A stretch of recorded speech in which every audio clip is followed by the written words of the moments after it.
Greetings, it's Friday, April 16th, and it's turning out to be one of those there ain't no justice days. Well, we're well into the third week now, and the boob seems to be consistent, finally. Do you think perhaps I should stop calling him a boob? On the other hand, scratch that. He's a boob. In the meanwhile, there are 4 new subscribers. TinFoilChefTeeHee, oliskye, Felixoldie, and TheTommiesTheBand. Welcome, and thank you very much for subscribing. Doing pretty good today. Started out that way at least. I decided that because the grass was getting totally out of control, I mean, let's face it, there are places where it's actually over a foot tall. And since the local ordinances are 6 inches or less, I figured I'd better get out there and do something about it. So, I get some gas and I get the 2-cycle oil and get some fuel mixed up, and I get out the weed eater. And that's when I find an oh so wonderful surprise. Let's see. Get this out here.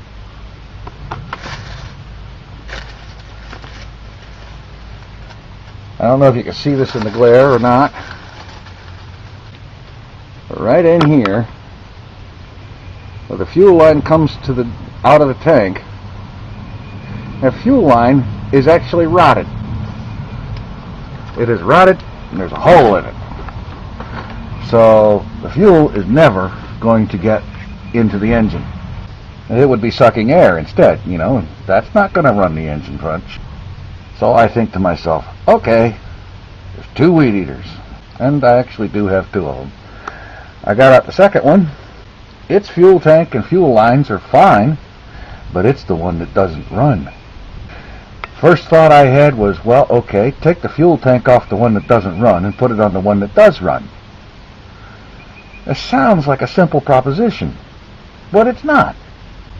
I swear, just looking at the thing, there must be 10 or 15 bolts, or actually, excuse me, hex screws, minimum required you have to take apart to get to where you can remove the fuel tank.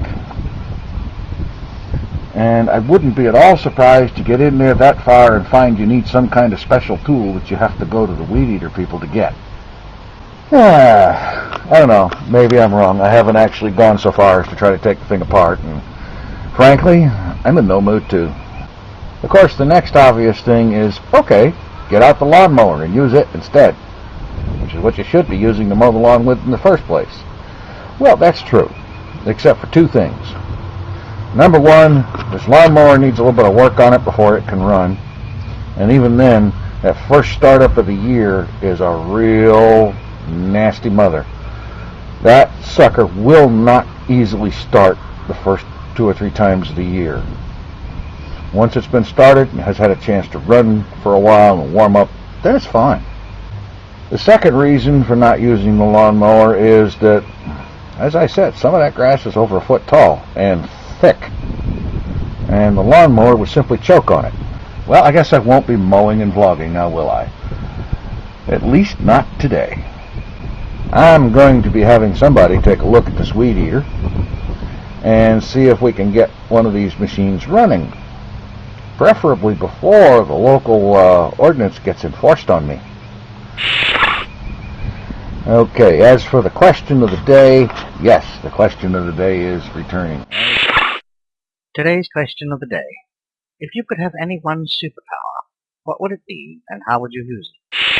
As is the dirty word of the day. The dirty word of the day, cleft. Well, another thing I wanted to say something about was, not too long ago I did a question and answer video, and that was kind of cool. I enjoyed that. That's pretty good. And something occurred to me, because I've seen people tweeting about this on Twitter.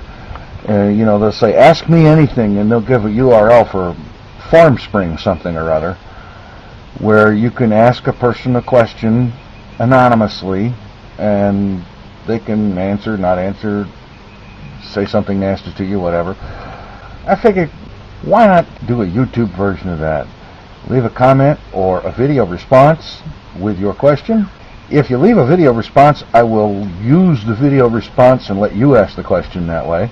And if you leave a comment, I'll put a clip of a partial screen capture on there. It's open season on questions. The answers will be as accurate and honest as I can be. Although, frankly, there are certain topics that will probably get a "I'm sorry, that's nobody's business." But, you know, what the heck. Any kind of question. And we'll see how that goes. I kind of like that idea. I've seen people having a lot of fun with it on FormSpring. I've seen other people do question and answer videos. Heck, What the Buck even does a Ask Buck, you know, a Vice columnist kind of thing. You know, that was pretty cool, too. All right. Ask questions, and you'll get some kind of an answer. I guarantee you that much. Take it easy.